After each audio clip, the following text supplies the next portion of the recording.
Today I will be spending almost $2 million to max out my Williams and see how much quicker it becomes. So if you watched my last video on the update, you would see that I bought the thin nose and the floor straight. I also bought the rework off video because it said it was $0 and I bought it and it took away 300k. So I feel a bit scammed, but if you don't notice any differences, the main one you can visually notice is you see these little carbon things on the wings. Well, that's usually not there, so that's a very cool addition, and I think it might have changed the chassis a little bit. I don't know, but you can see I have £2 million, not dollars, and I'm gonna be maxing out everything and see how much quicker we become. So first thing we're gonna buy this thing that says Strakes, and it's highlighting the halo, so maybe it's something around here. So let's go 50k. Let's buy this. Oh, you can see it's the things here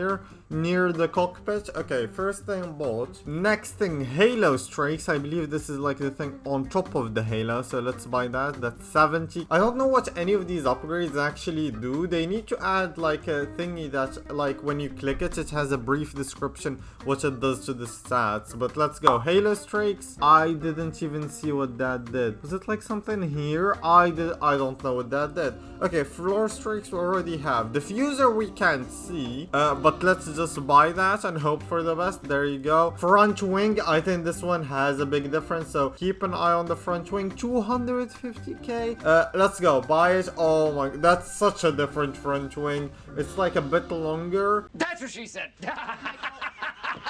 It's lower, it's a lower angle, and there's like one more of these things, and the end plate is slightly like different shape, but there you go. That's the front wing. Rear wing beam you've already seen in my last video, so there you go. T-tray, I don't know where I'm supposed to look. I'm just gonna buy it, and nothing changed. I think it's like something in here that changed, but I can't see it. Let's go. Engine, we're not gonna be able to see any of these, so let's go. Enhanced oil, it said fuel. Internal combustion engine, 202k. MGUK, hopefully that gives us.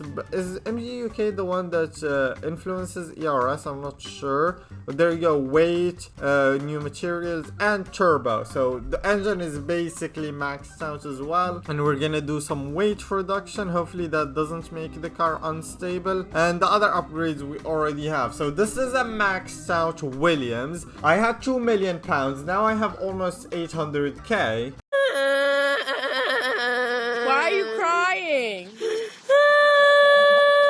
Quick note, I'm not sure if maxing out a Williams means it's like, I'm not sure if like a maxed out Williams is as quick as a maxed out Ferrari or Red Bull, for example, because the stats here are already good, right? So when you max them out, surely they're better than a maxed out Williams. I don't know, someone who knows the answer, please leave it in the comments below. Now to test how much quicker we are, we're gonna go to Magny course and compare to my usual times. So I usually set a 114.5, 114 flat around Magny course in my previous car, but my personal best is like a 112.6. I don't know how I set it. I got like insanely lucky on one lap. I posted the lap on my clips channel if you want to go watch that lap, but I'm gonna try to see if that we're anywhere close to that. Of course, to set that lap time I do a lot of corner cuts, so of course I'm gonna be doing them here as well to just make it fair, of course. If only you can upgrade your brakes, because I really need better brakes in here. But you can see the little winglet next to me on the cockpit. So now if you're like watching one of my streams or someone's onboard lap, you know if they have certain upgrades or not, because you can see the aero thingies on the rear mirrors and also the things next to you in the cockpit. And yeah, they also should make it like you can upgrade ERS, because ERS drain is right, like the ERS goes by so quick. Like we need to at least be able to spend a little bit more. But there you go, we're starting a Hotlap now. I'm gonna try to keep quiet and focus, but actually I'll just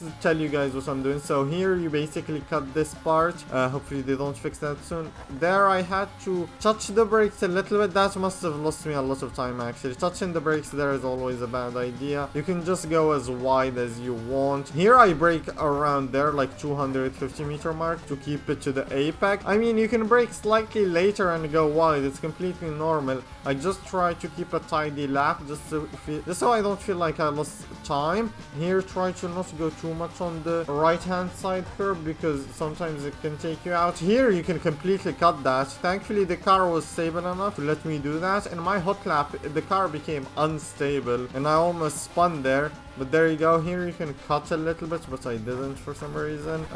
Missed out on a bit of time. And so far, this lap has felt so stable and so nice, especially on the curves, which maybe I'm just being a bit brave with the curves. Here you can go wide so you can get a good entry. Oh, you try to avoid the left curve there. And there you go. We finished the lap and we get a 1:13.4. This is actually a very good time for not...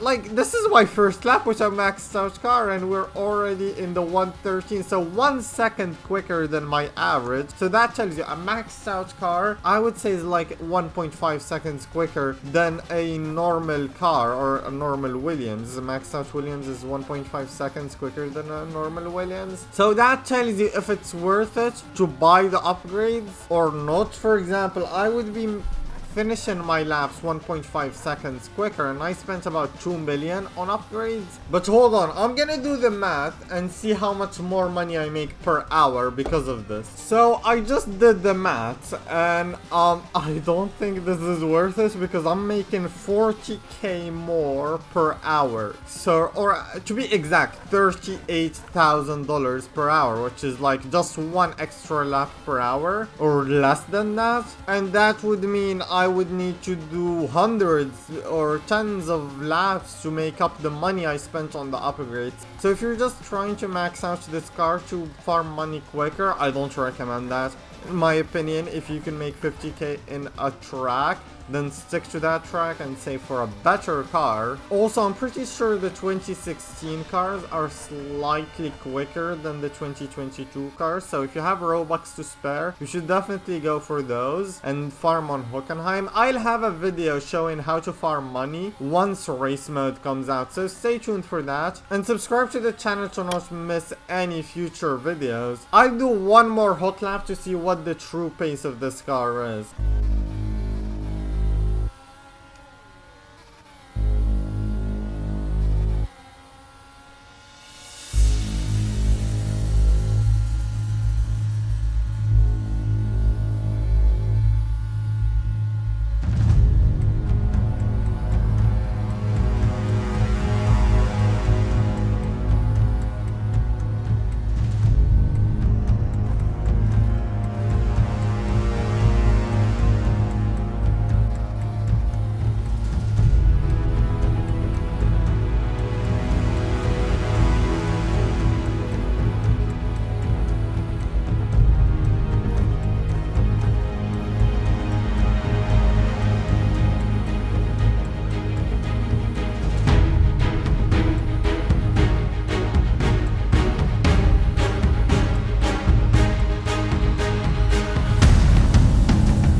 There you go. This lap, oh, a 112.7. That's like 1/10 of my personal best in the older car. But yes, this car can really set an amazing lap. This didn't even take too much effort. It took a lot of effort, but not too much. It felt like I was on the limit of the corner cuts, corner after corner. But here, I felt like I messed up this corner because I was really wanting to touch the apex there. I guess I couldn't. But yeah, this shows the true pace of a maxed out Williams. If you have a different maxed out car, let me know in the comments below and let me know what times you set in Magny Course. And if you guys have any ideas for me to try in this game, let me know in the comments below and I might actually just do them. And yeah, I'll see you guys later. Goodbye.